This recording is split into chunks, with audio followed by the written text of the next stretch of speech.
দেখো বন্ধুরা, আজকে আবার একটা রান্নার রেসিপি নিয়ে হাজির হয়েছি। আশা করি আজকে রেসিপিটা তোমাদের খুব ভালো লাগবে। তো কি বলো তো, রেসিপিটা পেঁয়াজ কালি দিয়ে কাতলা মাছের ঝোল। তো ইউনিক একটা রেসিপি, অনেকে খেয়েছো আবার অনেকেও খাওনি। আর কিভাবে আমি কম মশলায় কোনো বাটাবাটি ঝামেলা ছাড়াই রান্নাটা করি সেটাই দেখতে থাকো তোমরা। আর কি কি ব্যবহার করছি এর মধ্যে সবটাই দেখতে পাবে, কেউ স্কিপ করে দেখবে না। তো চলো, এখানে দেখো আমি কাতলা মাছ নিয়েছি। তো কাতলা মাছগুলো আমি এখন কিন্তু নুন হলুদ মাখিয়ে নেব। ভালো করে নুন হলুদটা মাখিয়ে রাখবো, একটু সময় মাখিয়ে রাখবো, জানো তো, প্রায় 5-10 মিনিট। তাহলে কি হবে, নুন হলুদটা ভালোভাবে ঢুকে যাবে মাছের মধ্যে। আর ভাজা দিলে মাছটা খেতেও দারুণ লাগবে ঝোলে দেওয়ার পরে। আর কাতলা মাছ যেহেতু মাছটা ফোলে ঝোলে দিলে, তো কিন্তু ছোট্ট ছোট্ট করে কিন্তু পিস করা এখানে।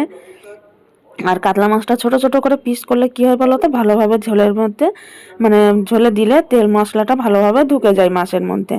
আর যদি বড় বড় পিস করা হয়, ওতে কি হয়, তেল মশলা নুনটা কম ঢোকে। ওর জন্য কাতলা মাছটা একটু ছোট ছোট করেই কাটা হয়েছে। আর এরকম ছোট ছোট করে কেটে রান্না করলে না দারুণ লাগে। এটা তো আর আমরা অনুষ্ঠান বাড়িতে খাচ্ছি না, এটা আমরা ঘরোয়াভাবে খাচ্ছি।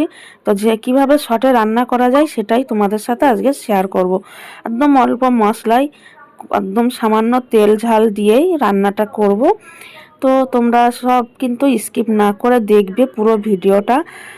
আর যদি স্কিপ করে যাও তাহলে কিন্তু এর মধ্যে অনেক কিছু মিস করে যাবে। তো চলো দেখতে থাকো। মাছটা নুন হলুদটা মাখিয়ে নিলাম, আর কি কি লাগছে সেটাও তোমাদের সাথে শেয়ার করে দিই চলো। তো দেখো, এখানে আমি ধনেপাতা ধুয়ে নিয়েছি, এখানে দুটো আলু নিয়েছি ছোট ছোট, আর কয়েকটা পেঁয়াজ কালি এরকম লম্বা লম্বা করে কেটে নিয়েছি। আর এখানে দেখো টমেটো ঘষে নিয়েছি, আর কাঁচা লঙ্কা চিড়ে নিয়েছি, আদা ঘষে নিয়েছি। আমি কিন্তু কোনো মশলা এখানে বাটিনি, আদা টমেটো সব ঘষে নিয়েছি। আর এখানে দেখো অল্প করে শুকনো লঙ্কার গুঁড়ো নিয়েছি একটু কালারটা করার জন্য, আর হলুদ গুঁড়ো নিয়েছি, লবণ নিয়েছি, জিরের গুঁড়ো নিয়েছি। সব পরিমাণ মতন আমি এখানে মশলাগুলো নিয়েছি। এবার আমি বাটিতে রাখা যে মশলাটা, গুঁড়ো মশলাগুলো আমি এটা একসাথে মিশিয়ে নিয়ে একটা পেস্ট বানিয়ে নেব।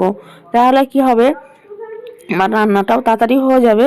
আর পেস্টটা কিন্তু যখন জলে ভিজানো থাকবে তখন কিন্তু পেস্টটা অন্যরকম একটা টেস্ট চলে আসবে। ওর জন্য আগে থাকতে 5-10 মিনিট আগে আমি কিন্তু এই মশলাটা বানিয়ে রেখে দিচ্ছি। যারা নতুন রান্না করছো তারা কিন্তু এই টিপসগুলো কিন্তু ফলো করতে পারো। আর একদম অল্প সময়ের মধ্যে দারুণ একটা রেসিপি তোমাদের সাথে আজকে শেয়ার করলাম। আমরা তো কাতলা মাছ রুই মাছ অনেকভাবেই খেয়েছি, অনেক সবজি দিয়ে, কিন্তু পেঁয়াজ কালি দিয়ে কিন্তু আমরা কমই খেয়ে থাকি। অনেকে খেয়েছো আবার অনেকে কিন্তু মোটেও খাওনি। তো একবার হলেও তোমরা বাড়িতে এইভাবে বানিয়ে দেখবে, অসাধারণ একটা টেস্ট লাগে। মানে এই দিয়েই গরম গরম ভাত হলে আর কিছুই কিন্তু লাগবে না। কাতলা মাছ দিয়ে পেঁয়াজ কালির ঝোল একদম অপূর্ব একটা টেস্টি রেসিপি। তো তোমরা একবার হলেও বাড়িতে বানিয়ে তারপর আমাকে জানাবে, ঠিক আছে? তো চলো, এখানে মশলাটা আমি ভালো করে কিন্তু আগে মিশিয়ে নিয়েছিলাম শুকনো অবস্থায়।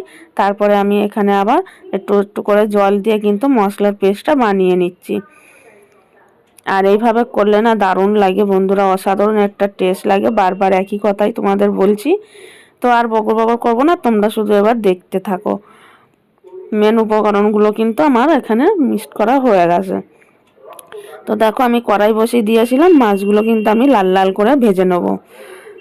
ওখানে 4 পিস দিয়েছি আর কয়েকটা আছে। আর মাথাগুলো কিন্তু আমি এর মধ্যে দেবো না, মাথাগুলো আমি রেখে দেবো। মাথাগুলো দিয়ে অন্যদিন একটা কিছু রান্না করে ফেলবো। তো দেখো, মাছগুলো আমি ভেজে নিয়েছি, ফোড়নে দিয়ে দিলাম গোটা জিরে আর চিড়ে রাখা কাঁচা লঙ্কাগুলো। আমি কিন্তু এখানে আলু আগে থাকতে ভাজিনি। দেখো, তোমরা একটুখানি টিপসটা ফলো করো, তাহলে দেখবে খুবই ভালো লাগবে। আলুগুলো দিয়ে দিলাম। এবার ফোড়নটা একটু ভাজা ভাজা হয়ে গেলে আলুটা দিয়ে কিন্তু আমি আবার ভাজা ভাজা করে নেব। এর মধ্যে এখনও নুন হলুদ দিইনি, কেননা নুন হলুদ পেস্ট করা আছে, ওর জন্য নুন হলুদ ব্যবহার করিনি, একেবারেই ব্যবহার করব। তো দেখো, আলুটা ভাজা ভাজা হয়ে গেলে ওর মধ্যে কিন্তু আমি টমেটো ঘষে রাখা আর আদা ঘষে রাখাটা দিয়ে দিলাম, ঘষাটা। তো এবার আমি ভালো করে কিন্তু নাড়াচাড়া করব। আর এইভাবে তোমরা একবার রান্না করবে, খুব অল্প সময়ের মধ্যে অল্প তেল মশলায় কিন্তু রান্নাটা কমপ্লিট হয়ে যাবে। আর দারুণ একটা টেস্টি লাগবে গরম গরম ভাতের সাথে। তো আমি ভালো করে কিন্তু এখানে মশলাটা কষিয়ে নিচ্ছি। এরপরে কিন্তু আমি পেস্ট করে রেখেছিলাম, মানে গুঁড়ো মশলাগুলো বানিয়ে রেখেছিলাম জল দিয়ে ভিজিয়ে, সেই মশলাটা আমি এবার দিয়ে দেবো। দিয়ে কিন্তু আমি ভালো করে কষাতে থাকবো অল্প অল্প জল দিয়ে। আর মশলা কিন্তু যত কষানো হবে ততই টেস্ট বাড়বে, সেটাও তোমরা অনেকেই জানো। তেল ছাড়া না পর্যন্ত কিন্তু মশলাটা কষানোই লাগে। তো এখানে দেখো আমি বাটি ধুয়ে জলটাও দিয়ে দিলাম, এতে কিন্তু টেস্টটা কিন্তু দ্বিগুণ বেড়ে যায়। খুন্তি ধোয়া জল, মশলার বাটি ধোয়া জল তরকারির মধ্যে দিলে না একটা টেস্টটা অসাধারণ টেস্ট লাগে।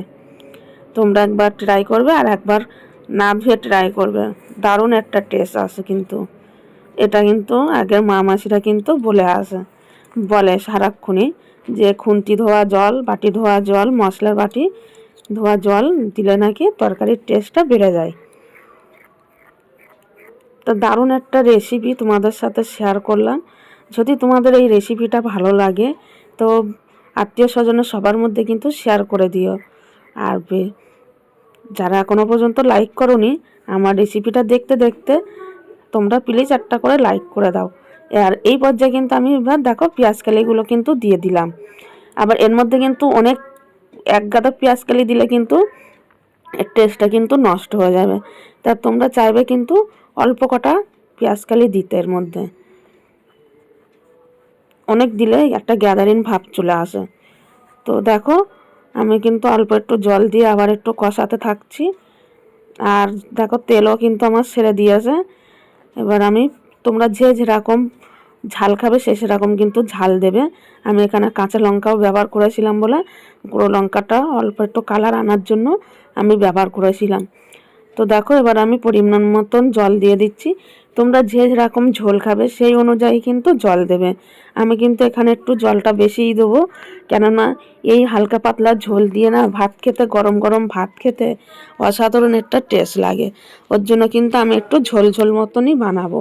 তো দেখো এখানে জল কিন্তু আমি দিয়ে দিয়েছি। এবার আমি কিন্তু ঢাকা দিয়ে দেবো, দিয়ে আমি ফুটতে দেবো একটু সময়। ফুটে আসলে তারপরে কিন্তু কিছু সময় পরে দেখো আমি ঢাকনাটা খুলে আলুটা দেখো গলে গেছে। এবার এই পর্যায়ে কিন্তু আমি মাছগুলো দিয়ে দেবো। তো দেখো কালারটাও কিন্তু দারুণ আছে, আর খেতেও সেই দারুণ হয়েছিল, খেতে অসাধারণ একটা রেসিপি। মাছগুলো এবার আমি দিয়ে দিলাম। আর মাছগুলো দিয়ে না আমি একটু সময় ফোটাবো। কেন বলো তো, কাতলা মাছটা ঝোলে দিলে না একটু বাড়ে তার জন্য একটু ফোটাতে হবে। আর মাছটা তো কড়া করে ভাজাই ছিল। তো আমি এবার আবার ঢাকা দিয়ে দেবো,